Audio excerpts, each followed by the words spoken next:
తెలి ఈరోజు సద్గుణశీలుడు ఆజానుభావుడు అరవింద దళాయతాక్షుడైనటువంటి ఆ శ్రీరామచంద్రుని స్తుతిస్తూ ఒక చక్కని పద్యాన్ని మీకు ఆలపించబోతున్నాను.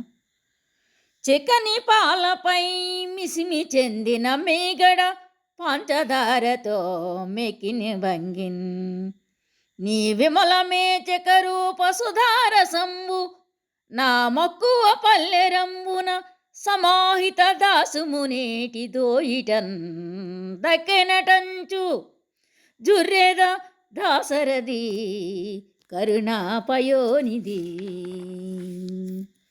భావము: దాసరథి దశరథుని కుమారుడు అయినటువంటి కరుణాపయోనిధి అయిన ఓ శ్రీరామచంద్ర, చిక్కని పాల మీద మిసమిసలాడే మేగడను పంచదారలో చేర్చి తిన్న విధముగా నీ నీలమేఘఛాయతో కూడిన రూపమనే అమృత రసాన్ని ప్రేమ అనే పల్లిములో ఉంచి శ్రద్ధతో కూడిన సేవ అనే దోసిటిలోకి చేర్చుకొని ఇష్టముతో తింటాను అని దీని యొక్క భావము.